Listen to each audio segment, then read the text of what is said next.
Coucou Marion. Coucou Laura.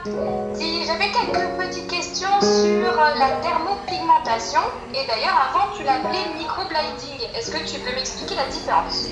Oui, alors la différence entre le microblading et la dermopigmentation, en fait ce sont deux techniques totalement différentes. Le microblading, c'est une technique qui est manuelle, qui va s'effectuer avec un espèce de stylo dans laquelle on va venir insérer des petites aiguilles qui vont en fait constituer comme genre de lame, blade en anglais, donc microblading et pas microblending comme on peut des fois entendre. Et c'est totalement manuel. Et la dermopigmentation, c'est une technique qui est en fait électrique, avec un stylet qui est relié à l'électricité, avec une aiguille qui est très fine, avec laquelle on va aussi faire du tatouage. Donc le microblading, ça va être plutôt bien pour les personnes qui ont la peau épaisse, pour certaines peaux foncées par exemple, et pour les gens qui veulent uniquement du poil par poil, malgré qu'on peut faire aussi du poudré avec. Mais c'est un petit peu plus violent comme technique. C'est moins facile aussi de savoir où on est dans la peau. Donc il faut vraiment tirer très très fort la peau pour éviter de l'endommager. Et par exemple pour les peaux fines, c'est vraiment pas recommandé du tout. Tandis que la dermopigmentation, je trouve que c'est plus facile à utiliser comme technique, à mettre le pigment dans la peau. Et ça tient aussi mieux dans le temps. D'accord, donc toi tu fais la thermopigmentation. J'ai fait les deux, mais c'est vrai que ces derniers temps, quand on me dit je viens pour un microblading, j'ai un peu peur parce que voilà, ça va pas non plus à tout le monde et je préfère avoir vraiment la personne en devis, 30 minutes pour discuter avec elle, toucher sa peau et voir un petit peu quel rendu elle préférerait. D'accord, ok. D'ailleurs, ça me fait penser comment ça se passe avec les allergies. Alors au niveau des allergies, on peut toujours faire un test allergique avant, mais disons que maintenant on utilise des pigments qui sont en fait encapsulés. Donc il y a différentes sortes de pigments, il y a des pigments minéraux et des pigments organiques en fonction des couleurs. Par exemple voilà, il y a des pigments qui vont venir du fer, etc. Donc de plein de matières en fait qu'on va trouver dans la nature. Et maintenant, en fait, il y a très peu de risques d'allergie, même si ça peut toujours arriver, parce que les nouveaux pigments, en tout cas les pigments que moi j'utilise, sont des pigments qui sont en fait encapsulés dans une petite bulle, et donc ça évite voilà, que la couleur s'estompe trop rapidement, et aussi ça évite un maximum tout risque d'allergie. Donc finalement, il n'y a pas vraiment de contre-indications. Si, il y a beaucoup de contre-indications pour le maquillage semi-permanent. Donc tout d'abord les personnes voilà, qui ont la peau très très fine ou fragile, qui ont par exemple des petits vaisseaux qui peuvent passer à certains endroits. Aussi il y a certaines cicatrices plus ou moins larges qui peuvent aussi être un risque si la couleur fuse à l'intérieur. Également mais quand on est enceinte ou si on allait, il y a toutes des choses qu'on préfère ne pas faire pour voilà, à titre préventif. Également voilà, toutes les personnes qui peuvent risquer de cicatriser moins bien, les maladies graves dans les précédentes années, les maladies du sang par exemple, les maladies de la peau. Alors du coup, comme ça tatouage, niveau douleur? Alors c'est vrai que c'est une question qu'on me pose beaucoup. Moi personnellement je trouve pas que ça fait mal, mais plutôt que c'est irritant, parce que voilà je l'ai fait sur moi aussi. Il y a possibilité de mettre une crème anesthésiante pendant la procédure, mais vraiment je trouve que c'est hyper supportable. C'est pas profond quand on tatoue les sourcils, donc à part ça donne un peu une sensation de si on mettait légèrement un alcool sur une blessure, bon, ça brûle pas autant. Mais il peut y avoir un peu d'alcool dans certains pigments, ce qui garantit aussi une meilleure conservation. Donc voilà, c'est vraiment plus à force de rincer un petit peu pour voir où on tatoue, quand on a cette sensation un peu de frottement, mais sinon, niveau douleur, c'est vraiment supportable.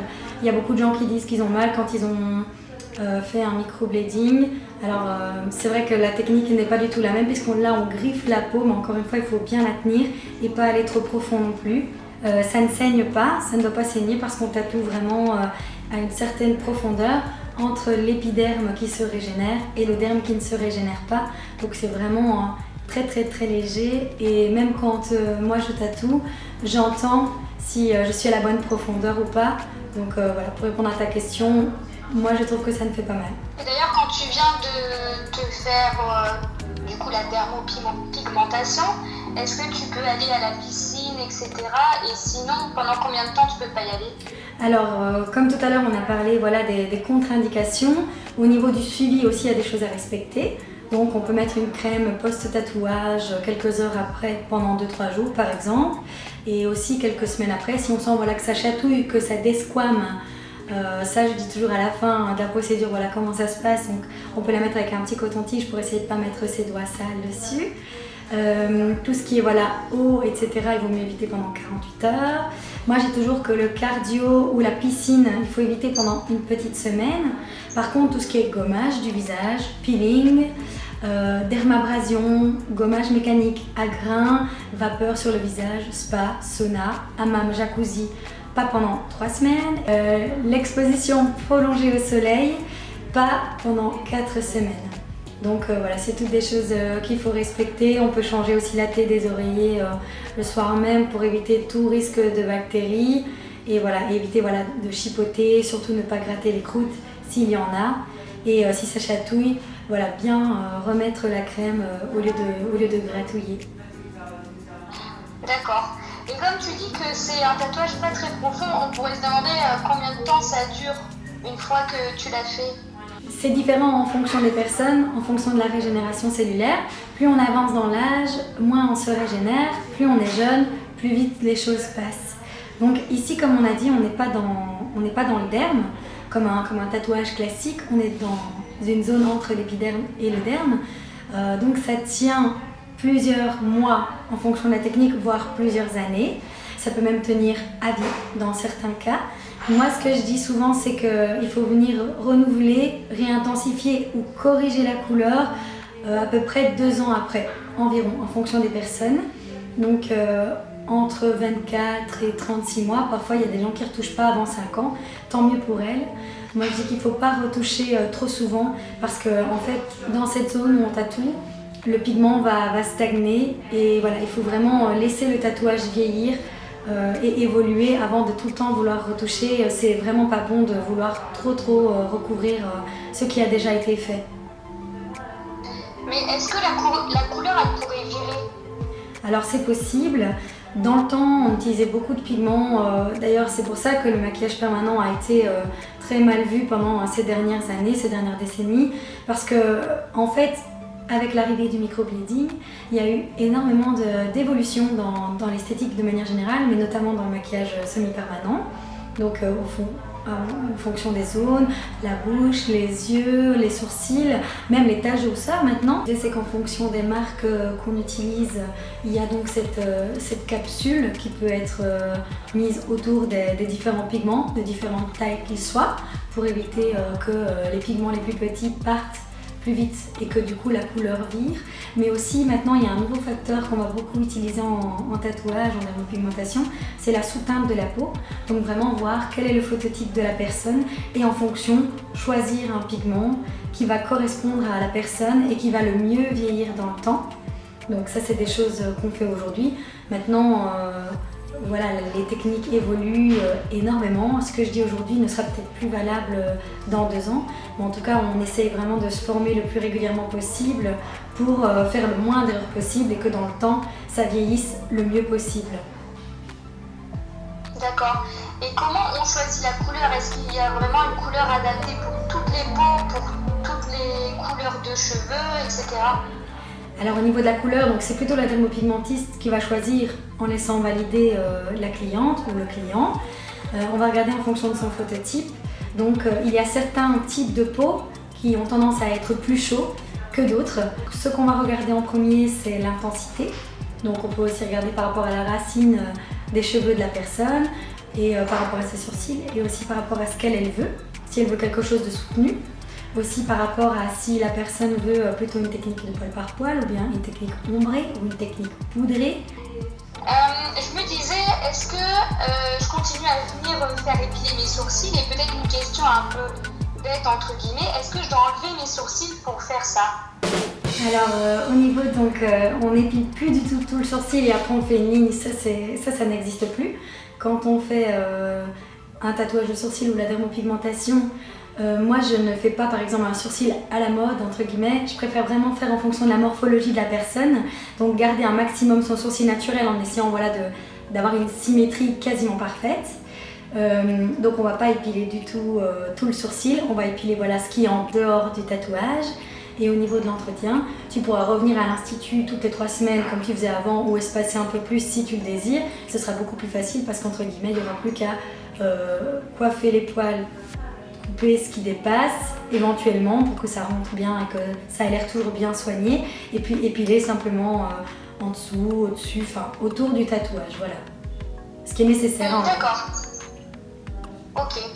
Et alors combien de temps dure la procédure? Et bien sûr, je vais parler du budget. Je conseille toujours de venir 30 minutes en devis gratuit avant, même si on a déjà fait ça avant, parce qu'il faut quand même voir comment ça a été fait, si c'est recouvrable, si les mesures exactement sont bien ou si on doit réépaissir un petit peu. Poser quand même toutes sortes de questions aussi à la cliente et voir exactement ce qu'elle veut. Donc ça c'est un devis gratuit, ça dure 30 minutes. Et ensuite la procédure, moi je compte entre 3 heures et 3 heures et demie. Donc ça comprend vraiment le redessin avec un crayon très précis, un anti-cerne pour faire vraiment le contour.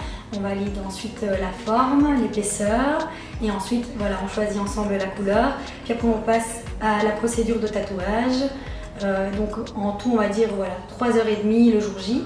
Et puis environ 6 semaines après, il y a une retouche de perfectionnement qui est comprise dans le prix, qui va s'effectuer et qui va durer elle entre 2 et 3 heures aussi.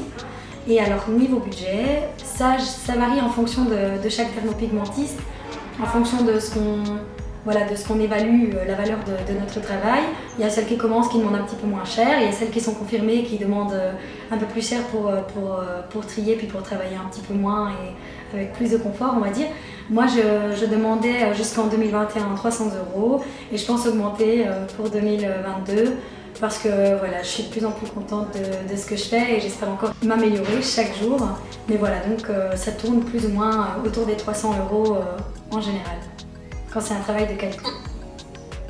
Je déconseille de le faire par exemple, il faut que tout le monde apprenne évidemment, on fait tous des erreurs quand on commence, mais c'est vrai que c'est peut-être pas une très bonne idée d'être dans les tout premiers. Ça a toujours un risque, disons que ça peut coûter cher de vouloir le faire à moindre coût, parce que voilà, après si on dépigmente, ce sont des séances de laser. Après on a tous commencé, on a tous fait des erreurs, surtout dans ce genre de procédure-là, mais il ne faut pas voir ça de manière anodine. Ça reste un tatouage, ça reste sur le visage, et une séance de laser, c'est en moyenne 150 € pour 15 minutes. Donc voilà, il faut vraiment être sûr qu'on veut le faire, et puis bien choisir l'endroit, et bien écouter aussi le pro, c'est important. Si une pro vous dit voilà, cette technique-là, c'est pas fait pour vous, écoutez le professionnel, c'est vraiment important. D'accord. D'ailleurs, je t'avoue que je sais pas si je suis prête. Donc, est-ce que tu as des alternatives pour avoir un beau sourcil et qui perdure peut-être pas du coup plusieurs années, mais qui dure un peu plus longtemps que juste au crayon ou etc. Oui, évidemment, ça arrive de temps en temps qu'on ait une cliente qui vienne et puis on se rend compte qu'elle pose beaucoup de questions, qu'elle a vraiment des peurs. Et ça, c'est quelque chose qu'il faut respecter aussi. Comme je l'ai dit, ça reste un tatouage.